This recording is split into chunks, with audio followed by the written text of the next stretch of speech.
morning, class. I hope that there is no problem at all, and I hope that you are all doing good. Okay? So, please be comfortable with your respective seats and so that we can proceed with our new topic in our subject, science. Okay, is that good enough? So we will proceed. So now we will proceed with our new topic in our subject, science. The topic is called states of matter. Okay? So what is really the definition of matter? So let's read. Matter is anything that occupies space and has mass. So literally, there are three states of matter. Knowingly, solid, liquid, and gas. So we will know each meaning and the examples of each states of matter.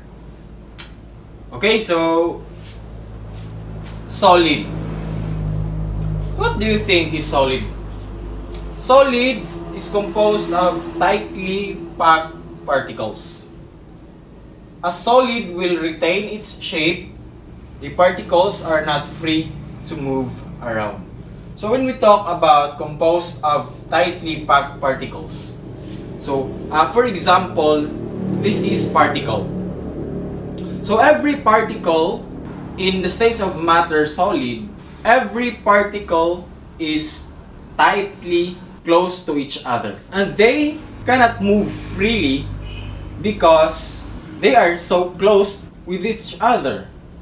So that is why solid is composed of tightly packed of particles, and the particles are not free to move around. Okay, so solid objects will retain its shape. You cannot distort a solid object because the particles are tightly packed. So I have here a spoon. It is the example of solid. So as you can see, a spoon cannot be distorted unless if you will apply force. So the particles of this spoon is just like tightly packed particles. So every particle that is inside with this solid object, spoon, they are not free to move. Okay? So this is one of the example of solid. Okay, so I guess you understand already what I have said. So liquid. First, we will just read the definition of liquid. Liquid is made of more loosely packed particles. So it will take the shape of its container. Particles can move about with a liquid, but they are packed densely enough that volume is maintained. Okay, so for example, water and glass. So imagine you are holding a glass of water.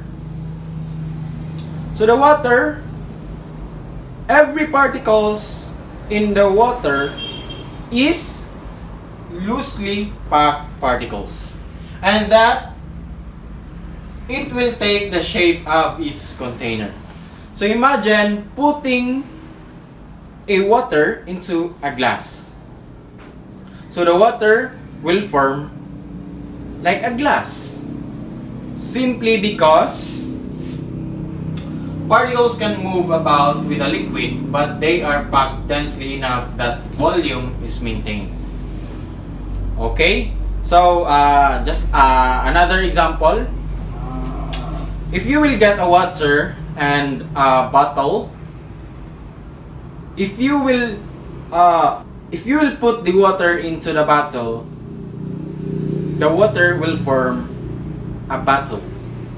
Okay, so water will continue to adapt, will continue to form a bottle-like shape.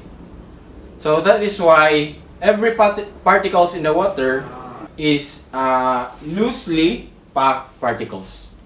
And lastly, the last states of matter is gas. So what is the definition of gas?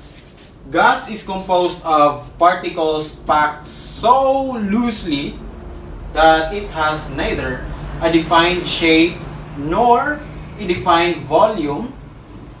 It can be compressed. Okay? So every particles of the gas is so loosely particles. So solid particles are so close tightly with each other, and liquid are loosely. They are just exactly right distance with each other, but always remember that gas particles are so loosely. So it means that gas is no definite shape or form.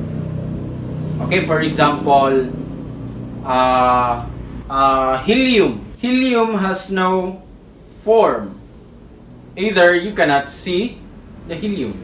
Okay, so I have here examples of the three states of matter to expand your knowledge and to solidify that.